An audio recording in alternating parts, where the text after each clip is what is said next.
Why did you leave Men's XP? This is my honest review of your show. भाई कितना पैसा कमाती तेरी बीवी कि तू कुछ ना करके ये सब कर रहा है. जो entire quote unquote beef था, which I didn't address it as that. मेरे ख्याल से काफी out of proportion हो गया. मुझे कई 7 दिन गालियां पड़ती रही, मेरी बीवी को गाली पड़ती रही यार. Some of my closest friends, उनके life के worst traumas are a joke for me. Is this how male friendships are? Women need a permission from a man. हम लोगों को ना पूरी लाइफ इतना ज्यादा टोका टाकी करी है ना कि जरा सा कोई कहीं बोलता है ना तो हमारी वो चीज ट्रिगर हो जाती है. Creator friendships, I think, is a myth. The only way to enter is ass licking. The only way to stay is ass licking. The only way to rise is ass licking. एक तो ये solitaire. मेरे ख्याल से दुनिया के आधे लौंडे solitaire से परेशान हैं. In UK, there are students who identify as cats. Teacher उनसे पूछती है 2+2 कितना होता है, कहते हैं म्याऊ. Hi guys, I'm Sadhika Sehgal and today this episode is doubly special. One, because it's been presented by Pokerbazi. और दूसरा, क्योंकि we have gotten you the most requested guest on this show, our very own Mr. Zain Anwar. शर्म आ गई guys मुझे इतना special introduction सुन के. मुझे usually लोग गाली बक्की एड्रेस करते हैं स्टूडियो में. सो अगर कोई मुझे वेरी स्पेशल बोल रहा है तो दैट्स मतलब आई थिंक मेरी मम्मी के बाद पहली बार किसी ने मुझे स्पेशल बोला है. बट नहीं, good to be back. I always say कि बहुत ही होमली सा फील आता है यहाँ पर, घर जैसा लगता है. I have been watching your show, you have been doing very well. So हां, मतलब मजा आ रहा है. लेट्स सी कि क्या what you have in store for me. Ideally मेरे को आपको बोलना चाहिए था कि welcome back, but that is exactly the question you know जो हर कोई चाहता है कि आप आंसर करो, क्योंकि आप कोई भी वीडियो डालते हो, मेंस एक्सपी कोई भी वीडियो डालती है, सारे लोगों का सिर्फ एक ही सवाल है कि साला चल क्या रहा है. Why did Zain leave Men's XP? Is he back? Is he coming back? यार but isn't that something that you do every time? कि मतलब मेरे जैसे मेरी लाइफ तो ऐसी है कि मैं कभी-कभी सन्नाटे में बैठता हूँ, छत की तरफ देखता हूँ, वो तो साला चल क्या रहा है मेरी लाइफ में, चल क्या रहा है. बट हाँ, आई थिंक वो उसके 2-3 पार्ट्स हैं. एक तो ऑफ कोर्स है कि मैंने मेंस एक्सपी क्यों छोड़ा इतने साल बाद. फिर ये था कि मैं अब क्या कर रहा हूँ. मतलब बहुत से लोग तो अज्यूम करते हैं कि मैं कुछ नहीं कर रहा हूँ, और उसके बाद भी लाइक दिस कि मैं कोई स्टोरी डाल रहा हूँ, मैं यहाँ गया हूँ, वहाँ गया हूँ, ये खा रहा हूँ, वो खा रहा हूँ, तो कहते हैं भाई कितना पैसा कमाती तेरी बीवी कि तू कुछ ना करके ये सब कर रहा है. सो एक तो वो एस्पेक्ट है, और तीसरा ये कि मैं यहाँ एम आई बैक और नॉट. तो पॉडकास्ट ऑफ कोर्स हम लोग कर रहे हैं, और उसका भी बहुत ही क्यूट सा किस्सा है कि मैं one fine I bumped into Shubham into movies. हाँ, कि मतलब वो ऐसे बैठा था, उनको क्या कर रहा है, तो उसने बोला कि बात भी बोला कि अरे सर हम कल एक पॉडकास्ट शूट कर रहे हैं, आ जाओ सवेरे. मैंने कहा ठीक है आ जाते हैं, हमारे कौन से लाइफ में क्वीन एलिजाबेथ से मिलना है. तो हम पहुंच गए यहाँ पे, पॉडकास्ट करने लगे. तो हाँ, ये बिट है. बट आई थिंक वो जो लार्जर क्वेश्चन लोगों के दिमाग में जो I think I chose not to address it was why did I leave. वो जैसे बाहुबली में नहीं पूछते कि कटप्पा ने बाहुबली को मारा क्यों, यहाँ पे वो वाला क्वेश्चन आ चुका है कि ज़ैन ने मेंस एक्सपी को छोड़ा क्यों. हाँ, इट्स मोर लाइक मेलोडी इतनी चॉकलेटी क्यों है, इसका कोई सीधा जवाब है नहीं. But I think largely it was that कुछ हम लोग काफी टाइम से यहाँ पे काम कर रहे थे, एंड कुछ क्रिएटिव डिफरेंसेस, मतलब not between me, Shubham and Rajesh. अब बहुत से लोगों को लगा कि भैया शुभम से लड़ाई हो गई, राजेश से लड़ाई हो गई. हाँ, बट ऐसा कुछ नहीं था. Like I am still very good friends with them. But in general the way with the channel was run, जो प्लान आगे का था, मैनेजमेंट की व्यूज थे वगैरह थे, आई थिंक वहां पर मेरा थोड़ा सा how do I say, we didn't see eye to eye, let's put it that way. And then I thought in that space it is best that I retire from that role that I was doing. मैं सिर्फ honest reviews नहीं करता, I used to head the entire channels content strategy and everything. तो मुझे लगा कि वो बेहतर है कि if I step down from that and do a different role. तो yes, that was the reason I think. But I didn't ever feel the need to point this out, because कई बार ऐसा लगता है लोगों की आदत हो जाती है कि नौकरी छोड़ने के बाद अपनी पिछली ऑर्गेनाइजेशन को कोसने लगो, गाली बकने लगो, सुनाने लगो. वैसा नहीं है. मतलब मैं बहुत रिस्पेक्ट करता हूँ इस चैनल की and everything. Like always say कि भैया एक तरह से अन्नपूर्णा है ये, कितने सालों इन्होंने आपको दाल रोटी सब कुछ दिया, नाम दिया, पहचान दिया. तो मतलब मेरी आदत वो नहीं कि मैं जाऊँ और फिर पिछली ऑर्गेनाइजेशन को भी करूँ. Plus I was half the time involved, so I didn't even do that. But इसीलिए मैं इस चीज को एड्रेस नहीं करता था कि लोग अननेसेसरीली इस चैनल को हेट ना करने लगे, तो हम राजेश की तरफ कोई वो ना आने लगे, या मेंस एक्सपी की तरफ कोई वो ना आने लगे. So which is why I chose not to address this all this while. But now that we are back here, I thought yes, we got him back for you. But और कहते हैं ना कि कंट्रोवर्सी नहीं होती तो लोगों को लगता है कि यार कुछ मिसिंग है लाइफ में, कि अगर कुछ है तो वो कंट्रोवर्सी हुई होगी, चाहे वो ना हुई हो. और अभी जैसे ऑनेस्ट रिव्यूज की अगर बात करें, जो आपका और शांतनु का लव चाइल्ड था, and even though Shantanu, I think he spoken a lot about it on various platforms, and I think we understood, like everybody understood where he came from. But आपने अपनी साइड की स्टोरी नहीं share करी अभी तक. यार मुझे लगा कि भाई वहाँ एक डिग्निफाइड साइलेंस मेंटेन करना ज्यादा बेटर है, बिकॉज लोग ये चीज हम लोगों ने साथ में शुरू करी, and naturally I am also very emotional about this show, this process, and him as well. I'm not just emotional about the show, I'm also emotional about him, because हम लोगों ने साथ में शुरू करा. But I'm also equally emotional about Shubham and Rajesh. मैं आज भी कभी सेट पर उनके साथ होता हूँ तो I have a very protective view of them कि अरे यार नहीं, उनको ये शॉट दोबारा करा उससे। जो entire quote and quote beef था, which I didn't address it as that, मेरे ख्याल से काफी आउट ऑफ प्रोपोर्शन हो गया। हमारे साइड से ये था कि हम उस समय ना we used to crack a lot of jokes on other creators. तो मुझे याद है हमने एक दिन लल्लन टॉप के ऊपर जोक लिया कि लल्लन टॉप के थंबनेल्स ऐसे होते हैं, कैसा लगेगा कि ये वीडियो नहीं देखा तो पता नहीं क्या हो जाएगा। To which I think Lallantop के किसी एंकर ने बोला कि अगर मेंस एक्सपी को भी हमारे जैसे थंबनेल्स बनाने आते तो शायद उनके भी 1 मिलियन सब्सक्राइबर हो जाते, which I thought was a very good response. हमें बहुत मजा आया वो देखकर। एंड वन फाइन डे मैंने बहुत गंदा सा मेकअप कर लिया अपने मुंह पर, and I used to play Anandi Banandi, तो मैंने बहुत गंदा सा मेकअप कर लिया अपने मुंह पे। तो शुभम मुझसे बोलता ये क्या करा क्या है, तो मैंने बोला मैं विंग इट विद अंकुश से मेकअप करा के आया हूं। तो हम इस तरह की जोक्स लेते थे, हेल्दी डिग्स एट से अंकुश और हमारा जो ये एनवायरनमेंट था, और बाकी भी क्रिएटर्स थे, कुशाइन, all of that, we used to take digs. तो similarly we took like a dig at Shantanu कि भाई तू जोक्स चोरी करता है, ये करता है, वो करता है। ऑफ कोर्स नोइंग कि हमारी ऑडियंस सेम है। What I think we did not foresee was कि वो इतना ऑफेंड हो जाएगा। हमें लगा था कि ठीक है यार, जोक मारा है, पलट के जोक मारेगा, हंसी मजाक होगा, मामला खत्म हो जाएगा। But what I was surprised कि वो ही took it so this thing, और उसने एक went out and made a video.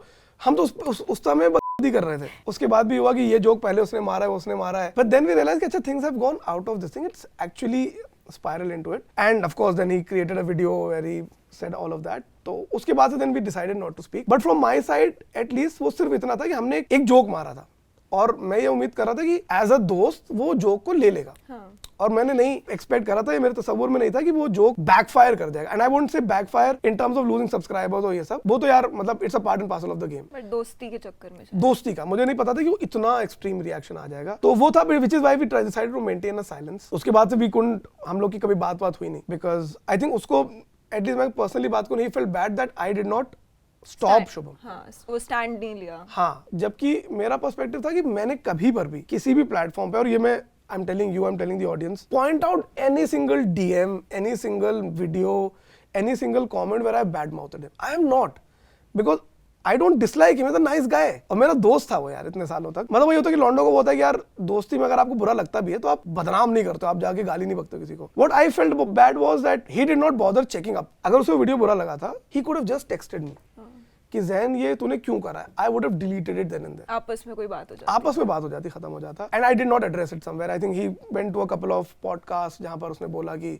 निकाल दिया गया ज़ैन को, या I got the career because of him. ठीक है, बोला मतलब मैं उस पे भी कोई I don't want to react to that. But मुझे जो एक पर्सनली बात बुरी लगी थी वो ये था that there was a lot of hate that came my way, which I did not sign up for. मतलब मुझे कई 7 दिन गालियां पड़ती रही, मेरी बीवी को गाली पड़ती रही यार। तो ये बहुत गलत होता है। हाँ, I told her कि यार कुछ दिनों जस्ट ले लो, and somebody I think sent me a DM that he texted or DM Shantanu कि if, and it's unparliamentary language but I'll still use it, you can beep it out. He said कि ज़ैन और शुभम की देनी कल, to which he replied कल, and I was like यार ये sentiment ही change कर दिया। दोस्त तो है तू मेरा, तू ये मतलब ये क्या हो रहा है। एंड लाइक ऐसे कि कहीं भी पॉइंट आउट करो when I have said something bad to him, but ठीक है वो चीज मुझे बुरी लगी, but I think we moved on. It's okay, चीजें होती रहती हैं, दोस्ती यारी में होती रहती है। And I've always been a fan of him. I still continue to be a fan of him. I think he's a very talented guy. He's done very good for himself. But मैं वो मतलब if you ask me to choose between कि ये better था, वो मुझसे नहीं होता। और जरूरत भी नहीं, आई थिंक, चूज करने की, साइड्स लेने की। करेक्ट यार, मतलब लाइक बस वो चीज मुझे थोड़ी सी बुरी लगी कि वो एक विशियस हेट आया, which was sometimes racial in nature, it was sometimes like वो मेरी बीवी को गाली बक रहे हैं, मेरे को बोल रहा है तू कैसा दोस्त है, ये वो मुझे लगता है could have been avoided by just phone call, it could have just been a message. वही ना, वो एंटिसिपेट नहीं किया कि it will spitball into such a big thing. हाँ, and like I said कि मुझे कोई अफसोस नहीं कि उससे हमारे सब्सक्राइबर लॉस हो गए। ठीक है, वो चीजें हो जाती हैं यार, सब्सक्राइबर आते भी हैं, चले भी जाते, बट मुझे अफसोस उस चीज का कि वो दोस्ती लॉस्ट हो गई, एक वो लॉस हो गया। मे बी ठीक है, maybe we could have not cracked that joke, maybe he could have just texted me कि यार don't crack this, ये जोक मुझे अच्छा नहीं लगा, take it out। तो यार फिर उसके बाद से I think I've also become slightly more this thing कि अब मैं भी अगर किसी पे जोक लेता हूँ तो पहले पूछ लेता हूँ। So if I'm taking a joke on Vishnu तो मैं उसको मैसेज कर देता हूँ कि भाई सुन मैं ये जोक मार रहा हूँ अपने वीडियो में, I hope you're okay with it. So that is my learning from it. But यार पता है मेरे दिमाग में सिर्फ ये वाली चीज आ रही है कि जैसे लड़कियों का क्या होता है, लड़कियों की ना दोस्ती ऐसे होती है कि कुछ भी हो गया, कोई कलेश हो गया, कुछ भी हो गया, वो सीधा कॉल करती है। ठीक है, कॉल करेंगी, रो भी लेंगी, स्क्रीनशॉट भी शेयर हो जाएंगे, बिचिंग भी हो जाएगी, वो अगली उसकी दोस्त उसके बंदे को कॉल करके गाली भी सुना देगी। तो ना लड़कियां ओवर शेयर करती हैं। बट जैसे लड़कों की बात आई कि ना उसने फोन उठा के कोई बात करी, ना शायद आपने वो ना करी। Is this how male friendships are कि लड़कों में वो बातचीत का मतलब शायद बैठ के बात नहीं करते। I think you're right somewhere that men do have a problem in sharing, और वो मुझे लगता है कि वो नेचुरली एक वायरिंग तो मैं नहीं बोलूँगा, वो अपब्रिंगिंग ही हमारी ऐसी हुई है कि हमें शेयर करना आता ही नहीं है. Like sometime I feel that why are we so close to our mothers, because we don't need to express. वो समझ जाती है समाओ कि आप कब परेशान हो, कब कुछ है. और आई थिंक ये एक प्रॉब्लम हो गई है लड़कों के साथ, that we don't know how to express. हम एक्सप्रेस तब करते हैं जब वो ओवर ब्रीमिंग हो जाए, कि वो पीक पे आ जाता है. जब पीक पर आकर भी शादी का जब वो बहने लगे तब एक्सप्रेशन होता है. जब कोई आकर, जैसे मैं कई बार बोलता हूँ कि कोई आदमी इस कंडीशन में कि उसको उसे गले लगा ले और रोने लगेगा, आई थिंक वहां पर आके हम एक्सप्रेस करना शुरू करते हैं. I think you very rightly pointed out कि वो lack of expression is a problem in general for us, ना सिर्फ रिलेशनशिप्स में बल्कि दोस्तियों में भी, समटाइम्स करियर में भी. और मैं उसकी एक इकलौता वजह देखता हूँ कि हमें सिखाया ही नहीं गया है. वो जो मर्द को दर्द और बर्दाश्त हमारे अंदर भर दी गई है ना, कि बर्दाश्त करो, ये करो, वो करो, मेरे ख्याल से वो हो गया. प्लस ऑल्सो मुझे लगता है कि समटाइम्स आर्टिकुलेशन बहुत डिफिकल्ट हो जाता है. वो मेरे साथ भी होता है. जैसे मैं अपने आप को बोलता हूँ कि मैं फिर भी बहुत सेंस में बहुत सी पेट्रियार्की चीज़ों से लिबरेटेड हूँ, लेकिन मैं अभी भी, even if I am upset with my closest cousins, with the closest people in my house, मैं जब तक मुझसे 6-7 बार नहीं पूछ लेंगे ना, मैं नहीं बता पाऊंगा. और उसके बाद भी I will not find the right words. So I think you are right कि वो जो सेल्फ एक्सप्रेशन को रोकने का प्रॉब्लम है वो बहुत सीवियर है लड़कों में. और जैसे आपने बोला कि वो सेल्फ एक्सप्रेशन जहाँ पे रुक जाता है, उस चीज में प्रॉब्लम होती है और कहीं ना कहीं वो दिमाग में बैठा हुआ है. मेरे को ऐसे लगता है कि जैसे रिलेशनशिप में भी कितनी बार ये होता है ना कि लड़की चाहती होती है कि अगला लड़का उससे बात करे, कि वो एक्सप्रेस करे. तो मुझे ऐसा लगता है कि ऐसा नहीं है कि वो विंडो नहीं मिल रही, उनको वो स्पेस मिल रहा है, क्योंकि लड़की तो भाई पूरे टाइम चाहती है कि नहीं बात कर. जैसे लड़की अपनी बेस्ट फ्रेंड से करती है, उसको उस चीज़ की आदत है कि भाई मतलब एकदम ही वर्ड वॉमिट उल्टी कर दी, फोन करके सीधा उल्टी, कोई फिल्टर नहीं, ये इमोजी यूज किया, ये यहाँ पे फुल स्टॉप डाला, सारी चीज़ें. लड़कों को मेरे को लगता है कि कहीं ना कहीं धीरे धीरे शायद वो स्पेस मिल रहा है, बट तब भी वो थोड़ा हेजिटेट करते हैं बताने के लिए. मे बी यू राइट कि शायद वो आर्टिकुलेट कि ना कर पाए, इस वजह से वो होता है, या फिर कि कलेश वलेश अवॉइड करने के लिए. नहीं यार, वो तो क्या बोलूं मैं अभी, वो हिसाब हो जाता है कि अभी मैं क्या बोलूं, अभी मैं कैसे बोलूं. लाइक मुझे लगता है कि सेल्फ एक्सप्लेनेटरी स्टेटमेंट है कि अभी मैं क्या बोलूं यार, पूरा बवाल हो जाएगा. समटाइम्स जैसे होता है ना कि लड़की ने लिखा और आपका रिप्लाई है ओके. हाँ. वो ओके का रिप्लाई इसलिए नहीं because we don't want to answer it. मुझे लगता है कई बार ओके का रिप्लाई होता है कि अरे यार अभी मैं क्या बोलूं, वाला ऐसा हो जाता है. बट आई थिंक धीरे धीरे अब वो सेफ स्पेस जहां मिलने लगती है, लड़के खुल भी जाते हैं. पर वही है कि वो सेफ स्पेस मुझे लगता है कि लड़कियां अपने हिसाब से सेफ स्पेस डिफाइन करती हैं कि मैंने सेफ स्पेस दे दिया है. एक लड़का है जिसने 25-26 साल से नहीं मिला है उसको सेफ स्पेस, वो उस सेफ स्पेस जो कि may be good enough for a woman, उसके लिए नहीं है वो गुड इनफ. उसको उससे भी ज्यादा सेफ स्पेस चाहिए. उसका सेफ स्पेस उसका दोस्त है जिसको वो बोलता है कि भाई मेरे साथ ऐसा हो गया, तो पलट के उसकी मारता है यार. Like some of my closest friends, उनके लाइफ के worst traumas are a joke for me कि मतलब अब जैसे किसी की, मैं सुनता हूँ उसकी शादी टूट गई. हाँ. तो मैं अपने दोस्त को बोलता हूँ कि भाई उसकी शादी टूट गई. बोलता अरे यार, मैं भाई तुम तो समझ सकते हो तुम्हारी भी टूट चुकी कई बार. सो मुझे लगता है कि हमारे लिए वो सेफ स्पेस बहुत अलग हो जाता है. So maybe I think we need to define safe space according to that person कि मेरे लिए ये सेफ स्पेस है कि नहीं है. तुमको लग रहा है कि यार मैंने सेफ स्पेस दे दिया उसे, मेरे को नहीं लग रहा मेरे को सेफ स्पेस मिला है. वो मुझे लगता है एक बहुत बड़ी प्रॉब्लम हो जाती है. बिकॉज लाइक आई सेड कि 25-26 साल का बैगेज है, ये एक दिन में 2 दिन में नहीं होगा. और जैसे कहते हैं ना कि हर किसी की लव लैंग्वेज भी अलग होती है, और तुम्हें लर्न करना होता है उनकी लव लैंग्वेज में उनसे कम्युनिकेट करना. तो आई थिंक यहाँ पे ये वाली चीज भी है कि आपके अकॉर्डिंगली ये आपका सेफ स्पेस है, बट अगले इंसान का अलग सेफ स्पेस हो सकता है. उसको वो थोड़ी सी छूट दो कि हाँ वो खुद से अपना डिसाइड करे कि उसको ऐसे बात करनी है, अभी बात करनी है या नहीं बात करनी. But that was an interesting point. like talking about love language also, like मुझे लगता है एक बहुत ही misinterpreted और misrepresented aspect is protectiveness. Sometimes I am protective of my wife or the other girls or boys in my family. That isn't because I'm restricting them. I know कि इतना environment patriarchal बन गया है कि where environment वो है कि अच्छा women need a permission from a man whatever. वो that conversation is separate. But कई बार if I'm telling my wife not to do this or not to go there, it is not because I'm restricting her, but because मुझे लगता है कि यार वो मेरी love language है कि मैं प्रोटेक्टिव हूँ कि भाई मत जा वहाँ. सेफ्टी हो सकती है, कुछ भी हो सकती है. Like some of, and it's not just about male friends. I know some of my cousins have female friends who are dumb as and it's not because they are women or whatever. I don't want her to be in that company because मुझे मालूम है कि वो ले डूबेंगे उसे. तो मुझे लगता है वो maybe that is the love language that can often get misinterpreted from both sides. कि कई बार अगर एक लड़की भी, मेरी वाइफ मुझे बोलती है कि यार उस लड़की से दूर रहो. It is not because she is jealous. It is because she's able to read something that I am not able to understand. True. और मुझे लगता है वो लव लैंग्वेज थोड़ा थोड़ा एडजस्ट कर लेना चाहिए. और पता है लड़की के साथ ना ये चीज भी होती है कि आपने उनको बोला, आपने मना किया कि यार वहां पे मत जा, इतनी लेट बाहर मत जाए, और कुछ भी सेफ्टी कंसर्न से किसी भी चीज से हम लोगों को ना पूरी लाइफ इतना ज्यादा टोका टाकी करी है ना कि जरा सा कोई कहीं बोलता है ना तो हमारी वो चीज ट्रिगर हो जाती है, वो इंस्टिंक्ट दैट नहीं I need to stand for myself, कि नहीं बोल कैसे दिया मेरे को। बाद में जाके जब ठंडे होते हैं तो रियलाइज करते हैं, शायद जाके रियलाइज होगा कि यार सही बोल रहा था, मैं घर ही बैठ जाती, पॉइंट नहीं था इस चीज का। नहीं बट वो भी तुम्हारा पॉइंट सही है कि सालों साल आपको हर चीज के लिए टोका, गाड़ी नहीं चला सकते, लेट नाइट नहीं जा सकते, दोस्त नहीं बना सकते, फोन नहीं चलाओ, ये मत करो। तो naturally it is I think very natural कि आप किसी भी उसको उस चीज से कनेक्ट करोगे। और मुझे लगता है समटाइम्स वो रेजिस्टेंस सही भी है। कई बार you have to take the risk, you have to, जैसे अंग्रेजी में कहते हैं reclaim that space for you, कि ठीक है यार नोबडी, मतलब मैं हमेशा कहता हूँ कोई भी अपना प्रिविलेज तुम्हें देगा नहीं। अगर मेरा प्रिविलेज है भाई ये मैं क्यों दूंगा तुम्हें, you will have to snatch it from me. So वो चीज भी I think you are very right on your own part as well. कि ये वाली दोस्ती की तो फिर भी you know like जैसे पता चल गया कि आपस में कैसी दोस्ती होती है. What are creator friendships like? क्योंकि पता है to be very honest. Is there a thing like creator friendship, Sadiqa? Exactly. मेरे को creator friendships लगती हैं branded collaboration जैसे. Except कि पैसे की जगह clout. नहीं पैसा भी यार, मतलब मुझे I don't want to offend people but ये है यार, मतलब creator friendships I think is a myth. It's a myth. Just like political friendships are a myth. मतलब वो होता है मतलब की दोस्त है। कि मुझे मतलब कई बार मुझे लगता है कि दोनों को पता है कि ये मेरे से अच्छा है बिकॉज इसको मेरे फॉलोअर्स चाहिए, मैं इससे अच्छा हूँ क्योंकि इसे मेरे फॉलोअर्स चाहिए। और वो एक डार्क वर्ल्ड है यार, मतलब like knowing this world I think up close, not being a part of it, but मुझे लगता है वो बहुत ही डार्क वर्ल्ड है कि आप एक दूसरे से सिर्फ मतलब की दोस्ती कर रहे हो और दोनों को पता है कि मतलब की दोस्ती है।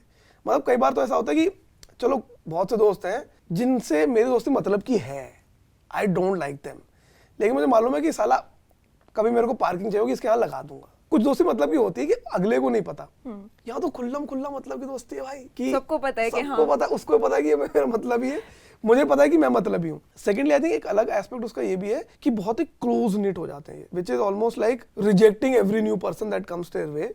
अब जैसे बहुत सी बार तुमने भी नोटिस करा होगा कि बड़े बड़े क्रिएटर्स हैं, वो कोई भी नए क्रिएटर की रीलें नहीं शेयर करेंगे अपनी स्टोरी पर। क्या हो जाएगा भाई, तुम्हारी ब्रांड डील लेके भाग जाएगा वो, लेकिन अपने जो इनका ग्रुप है उसकी एक उसमें पूरा करेंगे, सड़ी से सड़ी चीजें भी शेयर करेंगे। वाह सो फनी। हाँ। तो मुझे लगता है कि वो creator friendship is a myth, it is just a business proposition कि जहां पर दोस्ती से मतलब की है और एक ऐसा ग्रुप क्लोज एनवायरनमेंट बना दिया है जहां पर the only way to enter is by ass licking, the only way to survive is ass licking, and the only way to be that person is by ass licking. I recently had this incident where I called out a content creator, Samir Raina, for cracking very problematic jokes. I don't know if you've seen those jokes. Of course I have. हाँ. वो अलग मतलब एक अलग level पे as a woman it triggered me on another level. Correct. But as a content consumer, it triggered me on another level. And come to think of it, none of these other creators who are essentially flag bearers of feminism and flag bearers of how do I say modernity or positivity or progressiveness. And they want to slash patriarchy and everything. They did not raise a single hue and cry about it. किसी ने नहीं बोला भाई। You still follow him. आपने कुछ नहीं बोला। और यही अगर मैं कहता हूँ कोई स्लाइटली हिंदी बोलने वाला लड़का या स्लाइटली इनके ग्रुप से बाहर का जोन, इनके इकोनॉमिक ग्रुप से बाहर का जोन का लड़का कर देता, जो थोड़ा मिडिल क्लास है, शहर से आता, जिसने शायद लैक ऑफ एजुकेशन में जोक मारा होता, ये उसको जिंदा ना छोड़ते, वो तो उसका जुलूस निकलवा देते पूरे सोशल मीडिया पे। One content creator some time back said that 1500 रुपए दो और मैं आपसे थेरेपी करूंगी, like I will listen to you, some kind of online counselling session. भाई do I need to tell you कितनी प्रॉब्लमेटिक चीज है ये। लोग डिप्रेशन से सुसाइड कर रहे हैं, लोग डिप्रेशन से जूझ रहे हैं और ये मजाक बना रहे हो कि पैसे दो मैं सुनूंगी बात। ये एक फैशन क्रिएटर है, कह रही है कि मैं काउंसलिंग करूंगी, हीलिंग करूंगी, पॉजिटिविटी दूंगी, and the other gang came in her defence, अरे उससे गलती हो गई, डोंट कैंसल हर आउट। हाँ, पूरा वो पागल हो गए थे सारे कि नहीं उसकी मेंटल हेल्थ का क्या होगा। अब यही मैं बोलता हूँ कि अगर यही जोक कोई एक बड़ा क्रिएटर ना मार के कोई बरेली से या अम्बाला से कोई छोटा क्रिएटर मार देता, उसकी जान ले लेते, तो ये एक ऐसा मुझे लगता है नरभक्षक सा ग्रुप बन जाता है इन लोगों का कि लाइक आई सेड कि the only way to enter is ass licking, the only way to stay is ass licking, the only way to rise is ass licking, and sometimes there are few people who refuse to do that. कि भाई अब जैसे मुझसे भी लोग अक्सर मेरे channel पे करते हैं कि भाई why don't you collaborate, because I know collaborating is about ass licking, और मेरे से नहीं हो पाता वो.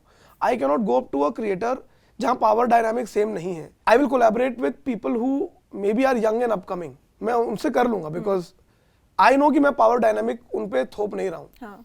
पर मुझे पता है वो पावर डायनामिक है वहां पर. अगर मेरे 50,000 फॉलोवर है, किसी के 1 लाख फॉलोवर है, मैं अगर if I reach up to them and say कि hey let's collab on this video, I know I will have to lick their asses and they will never come up to me whatever however good or bad my content is saying कि यार एक reel हम और आप साथ में करते हैं, हम और मैं और तुम साथ में करते हैं. क्योंकि उनको लगता है कि हाँ हम ऊपर हैं अभी इससे. मैं क्यों उसको अपने फॉलोअर दूं भाई. बट भाई है कि वो लाइक यू सेड ना creator friendship, I think creator friendship is a big myth. एक ना इंस्टाग्राम ने वो कल्चर भी थोड़ा सा चेंज किया है. जैसे फॉर एग्जांपल 9 to 5 जॉब्स एक पहले हमें पता होता था, but now suddenly there is a new wave coming in, right? जैसे अब क्रिएटर्स आ गए हैं, अब इन्फ्लुएंसर्स आ गए हैं, ऐसे और बहुत डिफरेंट ट्रेंडिंग चीजें आ गई हैं. Like just going to an office and sitting for a 9 to 5 is not the only job anymore. I think एक recent trend जो भी वो आया है, which I was also slightly late to accept, वो है ऑनलाइन स्पोर्ट्स का. जैसे कि फैंटेसी लीग्स वगैरह हो गई, पोकर हो गया, रमी हो गया. एंड आई डिडंट रियलाइज कि ये जो ऑनलाइन स्पोर्ट्स है ये सब it's actually a big thing. Like yeah, it's all the craze right now. Correct, and we think that it's gambling. It's bloody skill based gaming. और मुझे पता नहीं चलता था, मतलब I recently got to know कि लोग इंडिया को रिप्रेजेंट कर रहे हैं इसमें, इसके बड़े इंटरनेशनल टूर्नामेंट्स हो रहे हैं, लाखों करोड़ों रुपए लोग कमा रहे हैं. हाँ. साले को पता होता यही काम ना कर लेते. एंड आई थिंक कि जो इंस्टाग्राम की अभी आपने बात करी, एक तो जिस चीज की चमक सबसे ज्यादा होती है ना, सबसे ज्यादा घनी शैडो भी उसी चीज की होती है. And I think same goes for Instagram. Instagram पे इतना सब कुछ ऐसे शोशेबाजी दिखाई जाती है कि यू नो हम लोगों के हुए बेस्ट फ्रेंड्स यहाँ पे जा रहे हैं, you go girl, you do this, you do that, but असली में सब खोखला. और जैसे मैं आपसे एक चीज पूछूंगी कि यू मैरिड राइट? या तो आपकी शादी वादी एक like was it a big fat Indian wedding और it was a close intimate affair? यार कोविड में हुई थी मेरी शादी. हाँ. और तो it became an intimate affair. About we had like 100 guests and अच्छी, मतलब it was still I wouldn't say opulent, but 100 लोगों की हमने अच्छे से करी थी. लाइक खाना पीना अच्छा था, डेकोरेशन अच्छी थी, वो था. बट बड़ा 100 लोग ही थे. It wasn't an opulent wedding. और मे बी अगर कोविड ना होता it would have been an opulent wedding, largely because I have a big family and मैंने 10 लोगों की शादियों में खाया है खाना, तो मुझे बुलाना पड़ेगा, खिलाना पड़ेगा, वैसा हिसाब था. But we had a very simple wedding. At least the wedding was a court wedding because I married under the special marriage act. तो मेरी शादी एसेंशियली कोट एंड कोट शादी कोर्ट में हुई थी. जिसका बहुत इंटरेस्टिंग किस्सा है कि उन दिनों ना दिल्ली सरकार ने ये करा था कि एनी सरकारी आप अगर काम के लिए जाते हो आपको कोविड टेस्ट कराना पड़ेगा, जरूरी है. वो पकड़ के करेंगे. तो अब यहाँ पर मैं गया शादी करने के लिए, कुर्ता पजामा पहन के, भाई सदरी वदरी पहन के, चश्मा लगा के. मेरी बीवी भी आई बेचारी तैयार वैयार होकर. और हमने कहा सर वो शादी करने के लिए आए थे, कह रहा आपने कोविड टेस्ट करा लिया? कि नहीं सर शादी करने में कोविड टेस्ट नहीं लगता. कह नहीं सर कंपल्सरी होता कोविड टेस्ट कराना. मैं और मेरी बीवी भरी धूप में सिल्क का सूट पहन के लाइन में खड़े हैं कोविड टेस्ट कराने के लिए. और कोविड टेस्ट कराकर फिर हमने शादी करी. बट कोर मेमोरी और उसमें भी जो विटनेस आए थे वो भी दग गए. उनका भी हुआ फिर कोविड? उनका भी होना था. बट उस समय लोग कोविड के टेस्ट से इतना डरते थे. जैसे सितंबर 20 तो वो होता भी अजीब था ना, वो नाक में डाल रहे, पता लगे सर के पीछे से निकल जाएगा. अजीब सा खबरें आ रही थी, नाक फट गया. भाई विटनेस भी दग गए, कह रहे यार ये तो तुमने नहीं बोला कोविड टेस्ट होगा. मैंने एक दो कहा भाई मान जाए यार, क्यों ऐसे कर रहा है, 8 साल बाद मेरी शादी हो रही है. बट हाँ that happened and then we had a nice reception. But उससे पहले जो मतलब मांझा या हल्दी वगैरह होती that we did at our home only. अच्छा, तो reason why I asked this was कि बहुत सारे लोगों के लिए ना अब वो खुशी के लिए शादी नहीं करते. वो शादी इसलिए नहीं करते कि उनको खुशी मिलेगी. अब उनके लिए हो गया इंस्टाग्राम स्पेक्टिकल इवेंट कि मतलब प्रपोजल भी ऐसे होना चाहिए, वीडियो मतलब बंदा आए ना आए प्रपोज करने के लिए, रिंग हो या ना हो, वीडियोग्राफर होना चाहिए, स्मोक मशीन होनी चाहिए, ठीक है, और इंस्टाग्राम की रील्स, और फिर साले सरप्राइज भी हो जाते हैं. हाँ मतलब तुम यॉट पर बाहर आए हो, एक फोटोग्राफर वीडियोग्राफर है, खर्चा करके तुम्हारा बॉयफ्रेंड तुम्हें दुबई काहे के लिए लाया है भाई? एग्जैक्टली. फोटोग्राफर लेके क्या क्यों जा रहा है? कैसे उसी पॉइंट पे तुम्हारे हैंड्स और नेल्स मैनिक्योर्ड है. एग्जैक्टली. और उस पे लोगों के आंसू भी निकल आते हैं यार. I was so this thing. But you are right that weddings have become a spectacle, but they were always the case. मुझे लगता है कि बस उसमें ये सोशल मीडिया का एक नया एलिमेंट ऐड हो गया, क्योंकि जब सोशल मीडिया नहीं होता तब भी लोग बड़ी शादियां करते ही थे. वो भी दिखावा ही था, ऑपुलेंस ही था. और मुझे लगता है बहुत ही फ्यूडल माइंडसेट से वो निकलता है कि जब आपने देखा है कि भाई बड़े लोगों की शादी, एंड बड़े लोग I mean higher in class and caste, वो करते चले आ रहे हैं, तो आप भी उनकी तरह मैचअप करने की कोशिश करते हो. But of course this is an event now, influencers को रोल आउट होते हैं भैया इनवाइट्स, हाँ एग्जैक्टली कि आप आए, हैशटैग डालें, दिस एंड दैट. मेरी शादी में I think the only 2 influencers quote and quote came were Shubham and Rajesh and nobody else. उनको भी मैंने इनवाइट नहीं करा था. I didn't invite crashed them. your wedding. They almost crashed my wedding. Yeah? I didn't call anybody from office. क्योंकि मैं एक को बुलाता पर मुझे 10 को बुलाना पड़ता. हाँ. तो मैंने उनको बोला कि हम आ जाएंगे. मैंने कहा ठीक है आ जाना, किसी को बोलना मत. But yeah, they essentially crashed. Oh, that's nice. Yeah. But पता है जहां तक शादी वादी की, चलो ठीक है, आपका जैसे आपने बोला कि वो पहले भी होता था यार, शादी इज अ बिग थिंग, वहां तक ठीक है जहां तक आपके मीन्स है. बट वो लोग जो है ना, जो इंस्टाग्राम की बस एक ऐसी फ्लैशी लाइफस्टाइल देख के अपने ऊपर कर्जे चढ़ा चढ़ा के वो बस पूरा कर रहे हैं कि हमें वैलिडेशन तभी मिलेगी जब 500 लाइक आ जाएंगे, एक एडिटेड वीडियो डल जाएगी और पीछे सिडकी आरा का वो बैकग्राउंड म्यूजिक चलेगा. उस चीज से प्रॉब्लम है कि शायद तुम्हारे मीन्स नहीं है, बट तुम आईफोन खरीदोगे और उससे फोटोज डालोगे अपनी मिरर सेल्फी EMI पे खरीद के, जस्ट कि तुम्हें लगता है कि this is how I will be a part of That is what is marketing genius. Like for example, मैं sneakers की बात करता हूँ. Just give you a out of context example. आज से 50-60 साल तक लोग sneaker पहन रहे थे because they were comfortable. Sport shoes होते थे. Some marketing genius fucking thought of turning it into a culture. Yeah. उसने उसको कल्चर बना दिया. अब जो जूता 4,000 रुपए का मिलता था, वो साले 20-20 हजार रुपए के जूते मिल रहे हैं उनमें. And why did that happen? Because they turned it into a culture, they made it cool and it just took that. ऐसा नहीं कि उन्होंने टेक्नोलॉजी बहुत सिवियरली इंप्रूव कर दी. क्या हो गया कि जूते 35,000 रुपए के मिल रहे हैं, 25,000 रुपए के मिल रहे हैं, etcetera etcetera. And similar I think with weddings, कि वैलिडेशन एक कोर नीड तो इंसान की है ही, चाहे वो सोसाइटल वैलिडेशन हो, चाहे वो किसी भी तरह की वैलिडेशन हो. देयर इज ऑल्सो, मैं थोड़ा सा एकेडमिक उसमें चला जाऊंगा, you can cut it out if you need to. There is a concept of a male gaze, which is what is the male gaze? that कभी अगर पूछो कि आप you like dressing up, why do you like dressing up, लोग बोलते हैं कि because I like it. अपने लिए, हाँ. बट उसकी जो लास्ट डिनोमिनेटर है, when you keep asking क्यों अच्छा लगता है, क्यों अच्छा लगता है, क्यों अच्छा, हर क्यों के बाद आखिरी वैलिडेशन ही एस्पेक्ट है. मैं एक अच्छा कपड़ा पहनता हूँ क्योंकि मुझे अच्छा लगता है, मुझे इसलिए अच्छा लगता है क्योंकि लोग देखते हैं, कॉम्प्लीमेंट करते हैं, वो चीज कहीं ना कहीं दिमाग में आती है, feel better about. Correct, that is what is the whole idea of validation. अब वही है कि उस वैलिडेशन को आपने हर चीज से जोड़ दिया है. अगर आपके पास स्नीकर अच्छे नहीं है, आप कूल नहीं हो. अगर आपके पास फोन अच्छा नहीं है, आप कूल नहीं हो. अगर आपके पास चश्मे अच्छे नहीं है, आप कूल नहीं हो. अगर आपकी शादी अच्छी नहीं है, आप कूल नहीं हो. आपकी शादी का हैशटैग अच्छा नहीं है, आप कूल नहीं हो. सो मुझे लगता है कि वो एक विशियस सर्कल है, जिसे देखा जाए तो it all comes down from capitalism. Consumerism capitalism से निकल कर आता है और वो लाइफ के हर एस्पेक्ट में. Why is it sad that it's gotten into weddings and marriages? Because मुझे लगता है कि मैरिज और वेडिंग दो अलग चीज हो जाती हैं. और खासकर हिंदुस्तान में where we are so culturally and religiously inclined, शादियां एक बहुत ही पायस चीज मुझे लगती है कि बहुत पायस चीज है यार, कि आप you committing for the rest of your life to somebody, at least for people who believe in monogamy and everything. उसको इतना बड़ा इवेंट स्पेक्टिकल बना देना, at the end of the day यार मेरी बीवी के साथ एक इमोशनल मोमेंट है, वो बस लीगलाइज हो रहा है इस मोमेंट में. बट हाँ, लीगलाइज हो रहा है. और लीगल वैलिडेशन इंडिया में बहुत बड़ी चीज है यार, legal and cultural religious validation. उसको इतना ठोक पीट देना कि भाई जनता खुश हो रही है कि today this man is getting laid. Like what is the point? And उसको, एंड टू बी ऑनेस्ट, मेरे भी अपनी शादी में फोटोग्राफर्स इनवाइट करे थे, अच्छे फोटोग्राफर्स. वो होता है यार, you want to remember it, but from a perspective of capturing that memory, not कि मैं इंस्टाग्राम पे डालूंगा, ये करूंगा, वो शो करूंगा. ऑफ हो जाएगा. करेक्ट. और उस पे भी लाइक फोटोग्राफर भी इतने हरामी होते हैं कि वो पोस्ट करवा रहे हैं मेरे को. एनी पे ऑकवर्ड यार, मेरे रिश्तेदार खड़े हुए हैं, उनके सामने नहीं हो पा रहा. पोस्ट करो. फिर ऐसे कहता भाई साहब किस कर लो. मैंने कहा किस करने बोल रहा मेरी बीवी को. Like you understand that we come from that generation और दैट बैकग्राउंड, कि जब now of course it's normalised, but वो चीज हम लोग को नेचुरली आती नहीं है. आंखों की शर्म होती है. आंखों की शर्म होती है भाई. माँ बाप खड़े हुए हैं, क्या बोल रहा है, उसकी मम्मी के सामने कह रहा है कि सर. मैंने कहा तेरे को शर्म नहीं, उसकी मम्मी खड़ी है साले. सो आई थिंक वो अलग मारेगी, पापा अलग मारेंगे. मम्मी के सामने बोल रहा है किसी लड़की के.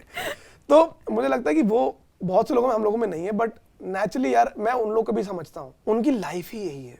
अब जैसे मैं बोलता हूँ कि मुझे नहीं फर्क पड़ता, बिकॉज मुझे मालूम है कि मेरी दाल रोटी नहीं चल रही इस चीज से.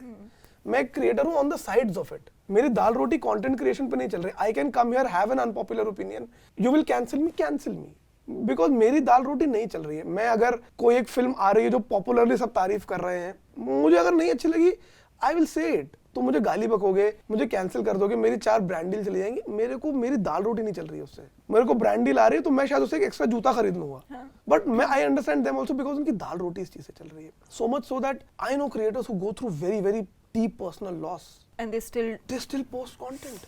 I don't know how they can do that. मैं एडमायर करता हूँ उनकी वो चीज को कि भाई घर में मौत हो गई है तब भी कंटेंट पोस्ट करना नहीं रुकेंगे बिकॉज एल्गोरिदम कह रही है कि पोस्ट एवरी फकिंग डे। मैं नहीं कर सकता वो, like I have given up on that कि मैं ठीक है, मैं नहीं बड़ा क्रिएटर बनूंगा, मेरे फॉलोअर ग्रोथ नहीं होगी, फक इट। मैं अपनी इतना तो नहीं कर सकता ना यार कि मैं काम पर हूँ, मैं शूट पर हूँ, मैं वहां से टाइम निकाल के नहीं रील डालनी है, मेरे घर में मैयत चल रही है, मुझे रील डालनी है, या मेरे घर में शादी भी है तो मुझे उसको भी एक बड़ा इवेंट बनाना, आई कांट डू दैट। वही, and I think this is the dark reality of Instagram कि एक साइड पे जहाँ पे फ्लैशी चीजें दिख रही हैं उसके पीछे ये सब भी चलता है। हाँ बिल्कुल चलता है यार, एब्सोल्युटली। एंड मतलब वही है कि like you said it's a dark world, it's a very dark world. वहाँ की दोस्तियाँ भी डार्क हैं, वहाँ की दुनिया भी डार्क है, एंड उस डार्कनेस में I don't know, may be people start of with a light but eventually they turn dark. और मुझे नहीं पता कि इंस्टाग्राम का एक कॉन्सिक्वेंस है, बट जैसे शादी वादी की अभी जैसे हम बात कर रहे थे, एक लड़की के लिए ना वो प्रपोजल, वो फैंसी प्रपोजल, और अगर उसको रिंग मिलनी चाहिए तो वो इतनी बड़ी, इतने बड़े सॉलिटेयर की मिलनी चाहिए, इतनी ज़्यादा हद तक उसके आई थिंक दिमाग को इन्फ्लुएंस कर दिया है कि मैं कपल को जानती हूँ अभी recently, and very sweet couple, एक दूसरे को वो जानते हैं, काफी टाइम से एक साथ में है, लड़के ने प्रपोज करना था लड़की को। This couple is not sweet. जिस तरह तुमने इंट्रोड्यूस करा है ना, ये ऐसा यूटर्न होने वाला है ना इस कपल का, but anyway go on, sorry. Not so happy ending. या बट तो उसने लड़की को प्रपोज करना था। भाई वो अगला बंदा अपनी फैमिली का ब्रेड विनर वगैरह है, ऑफ कोर्स उसकी सैलरी वहां पे भी जाएगी, उसने अपने हिसाब से जितना वो कर सकता था अपने हिसाब से उसने रिंग खरीदी और उसको दी। लड़की को नहीं पसंद आई, लड़की को पसंद नहीं आई, और ये तो लव मैरिज है कि उसने कलेश कर दिया इस बात पे कि मेरा सॉलिटेयर इतना बड़ा क्यों नहीं है, कि मेरा प्रपोजल इतना फैंसी क्यों नहीं है। एक तो ये बहन सॉलिटेयर, मेरे ख्याल से दुनिया के आधे लौंडे सॉलिटेयर से परेशान है। ये like I want to know what the is a solitaire. It's just like a big diamond. It is a big diamond. और वही वाली बात है ना कि अब तो ऐसा पॉइंट हो गया कि अगर डायमंड मर्चेंट नहीं हो या फिर उनके बेटे नहीं हो तो पता नहीं लाइफ में आगे क्या करोगे, शादी चलेगी या नहीं चलेगी। अब इनकी क्या हुआ इन कपल का, ये अभी भी टुगेदर है? तो ये कपल अभी भी फाइट कर रहा है। अगला इंसान मतलब इस कगार पे आ चुका है कि वो किसी ना किसी तरीके से कैसे ना कैसे करके उसको वो रिंग ला के देगा, बिकॉज लड़की की वो एक्सपेक्टेशन है लड़के से। और पता है ये वाली चीज जैसे प्रोवाइडर इंस्टिंक्ट होता है ना कि लड़के में ग्रिल किया होता है provider instinct, and guys play to that. Correct. तो सिमिलरली अगर उस लड़की की एक्सपेक्टेशन है कि मेरे को इतना बड़ा सॉलिटेयर चाहिए, मेरे को इतना फैंसी प्रपोजल चाहिए, यॉट पे चाहिए या फिर कहीं पे चाहिए, तो guy will play into it. वो प्रेशर होता है ना कहीं शायद। तो अभी I'm very interested in this couple. अभी मामला कहाँ पहुँचा है? मामला यहाँ पहुँचा है कि अगला बंदा जद्दोजहद करके लाके देगा उसको, एंड आई थिंक दे चुका है या फिर देगा, but he is made up his mind कि अच्छा ठीक है इसको ये चीज चाहिए तो मैं उसको लाके दूंगा। बट मेरा ये क्वेश्चन है कि ये चीज यहाँ रुक जाएगी या फिर ये चलती रहेगी आगे? क्यों रुकेगी? पागल थोड़ी है कोई यार। मतलब अगेन भाई लाइक यू सेड ना कि भाई डिमांड होना कोई गलत बात नहीं है। मैं ये कहता हूँ कि it is good to have aspirations. मेरी खुद की एस्पिरेशन है मुझे मर्सिडीज खरीदनी है, मैं बलिनो चलाता हूँ, मेरी गाड़ी 8 लाख रुपए की, मेरे को 80 लाख रुपए की गाड़ी रोज देखता हूँ मैं कि कितनी EMI आएगी, मेरी सैलरी से 1.5 गुना है वो EMI। एस्पिरेशन होना गलत नहीं है, एक्सपेक्टेशन होना भी गलत नहीं है, लेकिन अब how do I explain it कि एस्पिरेशन एक्सपेक्टेशन गलत नहीं है, लेकिन आपको डिमांड करना गलत है यार। लाइक मुझे ऐसा लगता है कि अब मैं अगर मेरी शादी हो चुकी है, मैं कोई भी चीज like me and my wife have aspirations. हमें नहीं रहना 3 BHK में, मैं हूँ लालची, मैं ये बोलता हूँ, और मुझे लगता है लालच बुरी वाला नहीं है, लालच को पहुंचने के तरीके बुरे होते हैं। लालच फालतू बदनाम है, लालच बढ़िया चीज है। तो मुझे लगता है कि उस लड़की की अगर लालच है, एस्पिरेशन है, एम्बिशन है, वो अच्छी है, लेकिन अगर उससे किसी के ऊपर नुकसान हो रहा है मेंटली, फाइनेंशियली, तो वो गलत चीज है। प्लस अब यार हम उस डे एंड एज में है जब हम बात करते हैं कि भाई औरत मर्द बराबर है, और वही जो लड़कों का फ्लिप साइड आता है फेमिनिज्म को लेके कि where are you when it is about giving up a seat. तब औरत मर्द बराबर क्यों नहीं है? लड़का बोले भाई मुझे एक्सपेक्टेशन है कि तुम मेरी परिवार के साथ आकर प्रपोजल करें, तो लड़का भी गलत है, वो गलत एक्सपेक्टेशन कर रहा है। वेयर अगर लड़की एक्सपेक्टेशन करे कि भाई हम यॉट पर करें तो उसकी एक्सपेक्टेशन जायज है। सो मेरा I think my take to that is it's okay to have expectation, it's good to have expectation in dreams, लेकिन अगर आपकी ड्रीम से अगले की रात की नींद ही उड़ी जा रही है तो वो मत करो यार। आप शादी अगर करने जा रहे हो और वो इतने, देखो भाई शादियों में you are not married, no, do you plan to get married? You do plan to get but I married. Do plan to get married, like मुझे शादी से कोई एतराज नहीं है, बट क्यों? जब सही टाइम आएगा तब कर लूंगी। सही टाइम आएगा तो फिर तुम्हें लगेगा कि नहीं करते। बट मेरा पॉइंट ये है कि शादी में और बहुत झगड़े होने वाले हैं ठीक है, बहुत बेसिक बातों पे झगड़े होने वाले हैं, तौलिए पे ये वो, इस पे झगड़ा मत करो गाइस, जो मिल रहा है वो लो रखो यार, be happy with it. And I think ये प्रेशर दोनों के लिए सही नहीं होगा। और लड़कों पे ना मेरे को लगता है कि यार जो मर्जी बोलो, लड़कों पे वो वाला प्रेशर ज्यादा होता है। अब जैसे मेरी एक दोस्त है, उसने मेरे को रिसेंटली बताया कि मैं बहुत थक गई हूँ अपनी 9 to 5 जॉब से, मेरा मन कर रहा है कि मैं शादी करूँ, 2-3 महीने मैं रिजाइन करके घर पे बैठूं, सोचूं, रिलैक्स करूँ और फिर देखूं कि मेरे को लाइफ में मेरा आगे खुद क्या का मन करना ये है भाई, मैं कोई मुझे हाउस हस्बैंड बनाने में मैं तैयार हूँ। बट पता है अगर वो ये चीज करेगी भी ना, वो शादी करके 2 महीने घर पे बैठेगी ना, समहाउ वो एक्सेप्टेबल होगा सोसाइटी के लिए, ठीक है, क्योंकि उसे एक्सपेक्टेड होगा कहीं ना कहीं, या फिर एक्सेप्टेबल लेके चल, ठीक है घर बैठी है। लड़का जैसे कल को अगर आप ही वाली चीज करोगे ना कहीं सोसाइटी में लोग ये बोलेंगे कि अगर ये घर पे बैठ गया और इसको बीच में नौकरी नहीं है, चाहे आप जंप ही कर रहे हो, even if you switching jobs, लोग ये समझेंगे कि भाई he is failed in life. In fact, my wife goes out to work. Like she goes to an office. I work from home. So अभी हम recently घर कुछ हो रहा था, I think our maid was going, so we are shifting houses, तो काम वाली जा रही थी, तो उसने जाते तो बोला कि ठीक है अब आप नए घर में जा रहे हैं, भगवान कर सब अच्छा हो, आपकी भी काम धंधा मिल जाए, अच्छा नहीं लगता ना कब तक।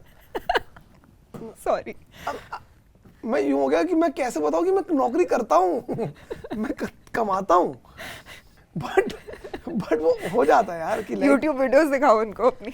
हाँ मतलब मेरे 10 सोर्स है कमाने के भाई, आई अर्न वेल। अब मैं जी आंटी हाँ अच्छा नहीं लगता ना कि वाइफ चाहे मोहल्ले वाले भी बात करते हैं। Apparently I got to know that society में it was a thing, like in our क्या अच्छा apartment, कि ये house husband in our apartment was like ये, because I also used to cook when like she was away and मैं अपने लिए खाना बना लेता था। कितनी अच्छी बात है। तो ये था कि ये बेचारा हाउस हस्बैंड और उसकी बीवी जाती काम पर, which is not bad, like मुझे कोई दिक्कत नहीं हाउस हस्बैंड से। अगर मेरी बीवी इतना भाई अंधा पैसा कमा रही हो, मैं उसकी सेवा करूं यार, मैं बोलूं कि मेरा सबसे बड़ा एसेट तो ये है, मैं इसमें इन्वेस्ट करूंगा। हाँ इसे कुछ हो गया तो मेरे लाले लग जाएंगे। बट अगेन लाइक मैं वही पॉइंट आउट फिर से करना चाहता हूँ कि ये सदियों की क्या कहते हैं उसे, कंडीशनिंग है, सदियों की कंडीशनिंग है। हम कई बार मुझे लगता है कि आजकल की जो स्लाइटली यंगर जनरेशन है उनको लगता है ना, एक दिन हमें बॉलीवुड से क्या सीखा है कि सदियों की कंडीशनिंग है, मम्मी को पता है कि गे होना सही नहीं है, एक दिन उनके गे लौंडे ने मोनोलॉग दिया, मम्मी पिघल गई।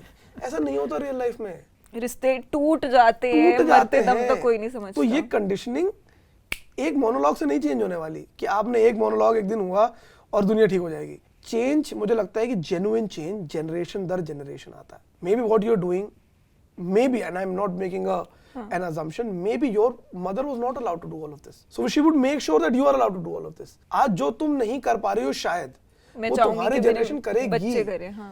तो चेंज जनरेशन दर जनरेशन आता है। तो ये जो प्रोवाइडर प्रेशर है, ये ऑफ कोर्स बहुत से लोग कहते हैं नेचुरल इंस्टिंक्ट है, पर मैं नहीं मानता हूँ ये नेचुरल इंस्टिंक्ट है। मुझे लगता है कि भाई बाय डिफॉल्ट आप नॉर्मल बच्चा ही पैदा होते हो, उसके बाद आप ये सब चीजें कर लेते हो। तो मैं ये तो नहीं मानता कि नेचुरल इंस्टिंक्ट है, मुझे लगता है ये सालों की कंडीशनिंग है। अब मुझे भी लगता है कि यार अगर मेरी बीवी चाहती है कि एक लुई वुइटन का बैग खरीदना, मेरे दिल में है कि यार मैं पूरा करूंगा उसे, चाहे मैं अपनी चीज ना कर पाऊं, मैं करूंगा उसके लिए। But that is not provider condition, वो प्यार है। हाँ। पर मुझे लगता है वो जनरेशन दर जनरेशन जाएगा, कम हो गया है बहुत हद तक कि अब एटलीस्ट मेरी मैरिड लाइफ में तो ये है कि अगर उसको कोई चीज चाहिए तो मैं बोलता हूँ गो गेट इट। अगर if you want me to get it I will also get it, but half of the expensive thing that I own is gifted by my wife and vice versa. So मुझे लगता है provider instinct खत्म हो रहा है, लेकिन उसकी toxicity जाने में वक्त लगेगा। वो एक मोनोलॉग से नहीं खत्म हो सकता। Cue to Luv Ranjan okay, and to lot many also. हाँ मतलब, और सही बात भी है यार, एकदम से वो सारी चीजें चेंज भी नहीं हो सकती, वो चेंज एक्सपेक्ट भी नहीं कर सकते, धीरे धीरे करके जब आना है वो आएगा। हाँ यार मतलब मेरे पापा ने एक जिंदगी देखी है 60 साल। आज मैं उनको उठकर बोलूं कि आप किसी को नहीं बोल सकते, आप किसी के प्रोनाउंस नहीं अज्यूम कर सकते, उनको समझ ही नहीं What the fuck are you saying? ये लौंडे को मैं लड़का नहीं बोलूं, उससे पूछूं कि आप what gender do you identify as? उनको कॉन्सेप्ट ही समझ नहीं आएगा कि मतलब मुझे नहीं समझ में आता यार। like somebody there in office asked me that do you identify as a man? I said I identify as a toaster. If the horizon is that big, I identify as a black lesbian.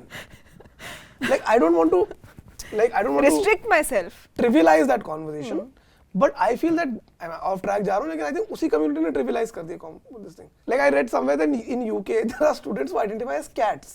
Teacher उनसे पूछती है 2+2 कितना होता है, कहते हैं म्याऊ. पर टीचर उनको डांट नहीं सकती क्योंकि वो आइडेंटिफाई एज कैट्स.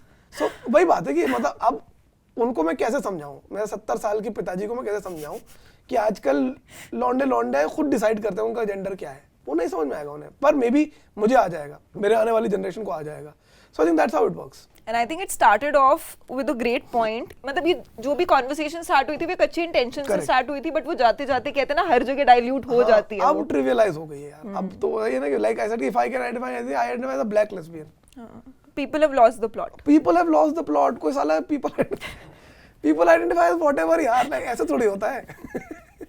मैं ठीक है, मैं समझ गया नॉन बाइनरी हो आप, all of that is okay, but ऐसे कुछ भी थोड़ी आप बन जाओगे यार. I identify as a fucking giraffe यार. How do I care? It's gone a little too far. That's true.